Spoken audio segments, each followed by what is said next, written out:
Oh, feel up the way. Oh, unbelievable. I mean, the balls on this guy. And it's like, all right, so, I mean, to me, it's like fucking Neil Doncaster applying to fucking run Microsoft. You know what I mean? It's just like, you can't get I mean, basically, this just sums up the comedy of Scottish football. They have a big conference 2 weeks ago, and Barry Hearn's a star turn, right? It's like fucking, it's like a modern day Dale boy comes up, I need this, and I'll put Fisher on the telly. And the big crux of what he says is, Doncaster and Regan should be sacked. They're fucking hopeless. They can't even get a sponsor for the league. The fucking Rangers scenario, blah, blah, blah, all this kind of thing. And they just go, thanks very much. They've paid this guy to come up. Do you know what I mean? It's unbelievable. And of course, we can just sit back, and anybody who's our generation, or older, and just think of all the stuff in the 90s that went on with us and how we were treated and all that kind of thing. And we just sit back and fucking laugh, And it's actually brilliant because I've seen Aberdeen AGM tonight. They've said they're debt-free now. And Aberdeen fans are fucking right on top of the fucking Huns, giving it Yahoo, all the stuff that they'd put to them before and stuff like that.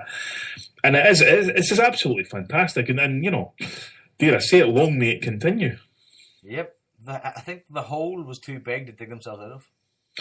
Well, I mean, I had a discussion on Saturday, Joe, or Friday, maybe it was, Radio Scotland, and the crux of it was Richard Wilson, who is a Hun, who I do know, and he doesn't mince words, and he basically said that, the AGM is going to say that we need £8 million just to keep the lights on at the end of the season, right? Ibrox at the minute needs around about £12 million in repairs. There is no scouting system whatsoever at Ibrox. The youth team is an utter shambles, annihilated by us, annihilated by United tonight. So the infrastructure's completely fucked. There has to be mere cuts within the club and the day-to-day staff, and of course it's always the normal people who fucking suffer for that. And of course they're going to have to sell 2 or 3 players and all the rest of it. So his conservative estimate, Joe, was that what they will actually need to actually get the club competitive is about £15 million by the end of the season, bearing in mind that they also have to pay Astley back £3 million by April. And you're just listening to this. And I actually spoke to him, and I says, "You're saying they're going to get liquidated, eh?" And he went, "Yep." I mean, and that's it. That is there. Unless there is a kind of, sugar daddy there, because I mean, how many times is fucking Dave King going to raise his head and Paul Murray and all that? It's just, it's like me trying to buy your house, Joe. If I'm going to buy it, here's my money. Yeah, but if there was a sugar daddy, he would have arrived by now. Unless he's like fucking, I mean, the brand is toxic. It's absolutely toxic. I'm just waiting for fucking Cortez to show up and fucking annihilate everybody in the fucking stadium. Like, it's that many fucking people with false just turn up going, "We're going to save Rangers." Obviously we're going to make money saving Rangers, but there's no guarantee at the end of the day.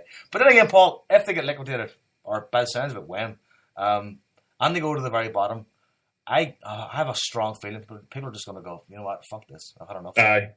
I've had enough. We're done. I'm done. I can't give you money to keep pissing it away on guys in suits. Nah, yeah, that's exactly it. And I always say, whatever anybody thinks of Alex McCann, some people love him, some people don't like him, whatever.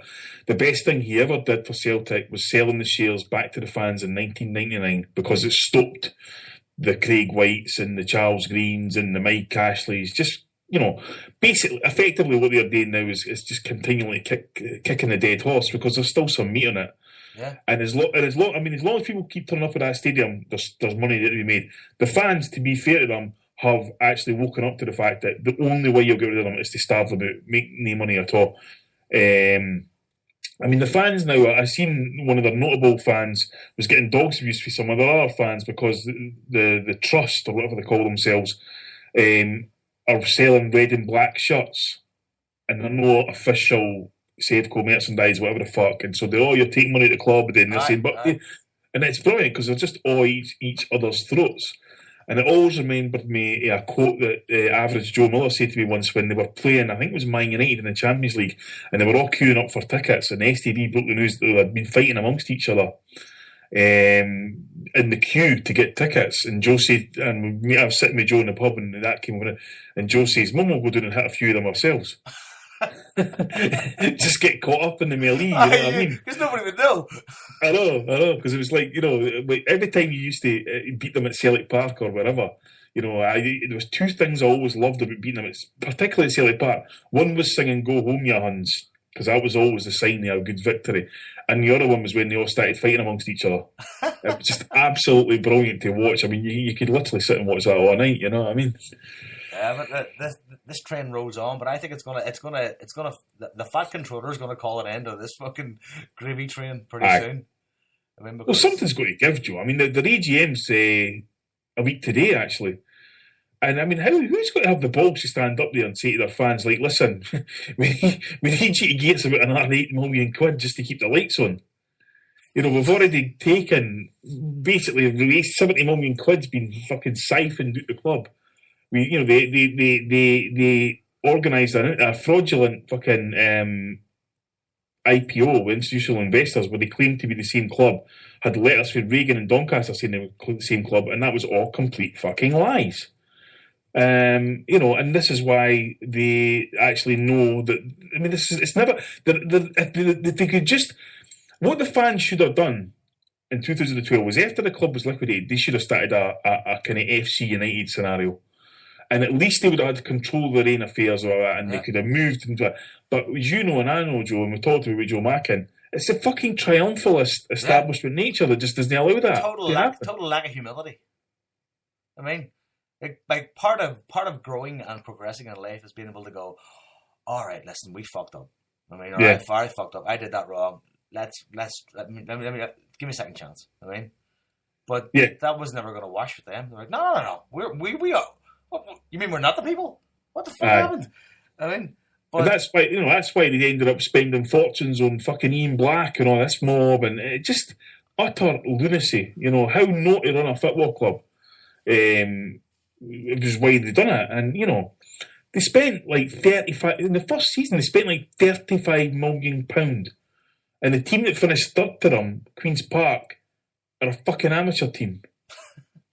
Do you know what I mean? And it's just like, but again, it's this is no, we'll be back. And it's like, no, you're not coming back. And of course, they've had the media mouthpieces to kind of keep the big lie going that it's still the same and all this kind of thing.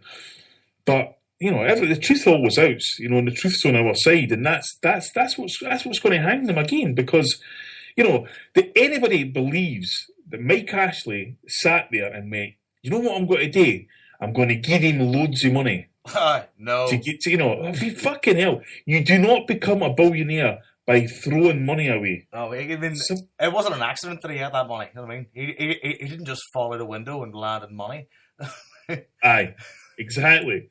I mean, it's like I always say, if you're a billionaire, you're basically going to be a complete prick. Oh, you got to be ruthless.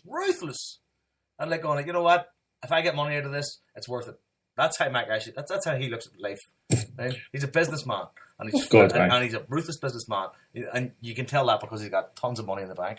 But then again, one more thing I want to add to that. Can you imagine? Not that I never would have got to this stage with Celtic fans. Obviously, we know that. But if somebody was to come out on an AGM and a crisis as they are facing and try to placate people, like people would have just set fire to that person. Aye. Well, I mean, I think it was Jason said it last week. If it was happening to us, I mean, you'd be in the front door. Yeah. Demanding what the fucking hell is going on, because, but again, our mentality, kind of anti-establishment rebels, we didn't expect any help from anywhere. No. We know we have to fight for it ourselves, whereas they kind of always did. And, the perfect example of that is Hearts. I mean, Anne Budge there come out this week and says that if it wasn't for the foundation of Hearts money, they'd be making a loss. And I think they're contributing, I think there's 8,000 fans have got a direct debit, anything between a £5 and £100 a month, going directly into Hearts Football Club. And that's what's keeping them alive. And you think, surely one of these daft Huns must look at that and go, Christ, we've got about 40,000, 50,000 fans that go to games normally. Yeah. And that was all they needed to do, but they couldn't bring themselves to fucking do it. Somebody else take care of this. Aye, it's like, no, we'll, everything will be all right. And I mean, it's, been on a downward slope for years, the cheating and what have you managed to propel it for a wee bit longer. But, they have to get into the fucking their heats that prior to David Murray's cheating, they were not competitive with Celtic since the mid-70s. And even then, it was only for about 76, 75, 76, 78. So it was a 3-year period. Previous to that, we won 9 in a row. After that, they went 9 years without winning a league. So they really, without cheating, haven't been competitive to Celtic since the early 1960s. Joe, that's 50 fucking years. Yeah. And yet they'll claim we're the world's most successful club. We're the biggest club in Scotland. It's fucking rubbish. And they just can't get into their head. The whole thing was built on a house of fucking cards. Yeah. And now we're seeing exactly it. There isn't a worldwide support. Even Craig White fucking said that. He said nobody cares about Rangers outside of Scotland. Scotland, they didn't. I mean, you could basically draw a line for the North of the island, right through Ayrshire, and right to the West Lothian, and that's where 99.9% of Sevco fans fucking reside. The wee sprinkle in Canada, maybe a wee sprinkle in Australia where they're Scots, and that's it. It's just, and that's been proven. I mean, nobody fucking wants them up in Dundee or Aberdeen or anything like that, or Perth or anywhere. Edinburgh, they've not got, they fucking, they've not got a foothold fucking anywhere.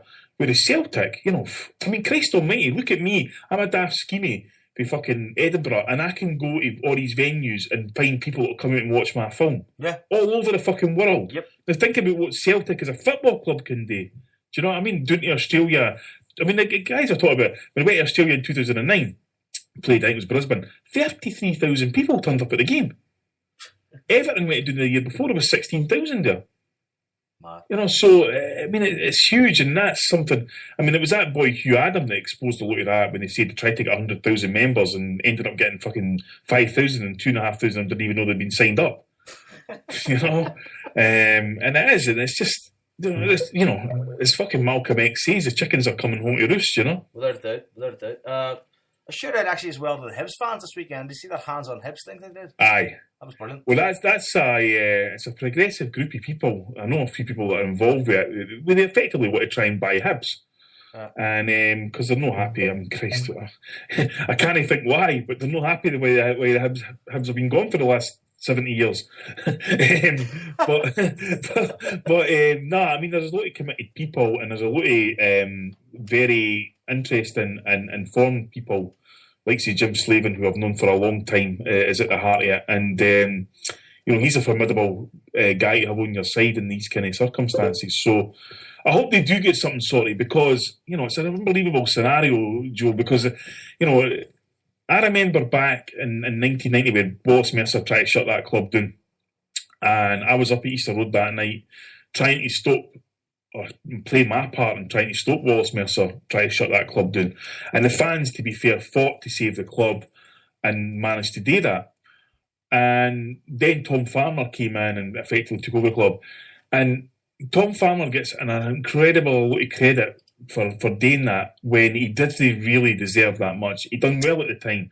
But conservative estimates reckon that he's taken £25 million out of that club in the 25 years he's been there. He has had a chief executive, Rod Petrie, who became chairman, who is absolutely despised at Easter Road, who managed to put the club in huge debt 3 times on 3 different occasions. And once they were bailed out with the land behind Easter Road was sold, another time they were bailed out because they sold Scott Brown, Thompson, O'Connor, people like that. And now they're currently sitting with £8-9 million. Now, I know what Dempster's trying to do, and I know a lot of people, Hibs fans, who also think Dempster's a great chief executive to Hub, is that they're trying to work a deal with Tom Farmer where they can effectively wipe out the debt, which is about £8 million. And certainly they've got a great manager there in Alan Stubbs, who is starting to actually make Hibs fans come back to games again with the style of play and stuff. And, tearing Safeco apart at fucking Ibrox was also not a hindrance to that either. And it would be good because, for the city of Edinburgh and for Scottish football as well, Hibs are a decently sized club in Scotland, do you know what I mean? They should be at least top 4, top 5, something like that. And they have got a big fan base, which has been eroded for a lot of reasons over the years. The identity is one of them. Obviously they've kind of been away from the Irish roots for a long time, but they tried to capture this kind of Leaf thing, where the club is. at the same time where loads of Polish people then came into Leaf, and Leaf is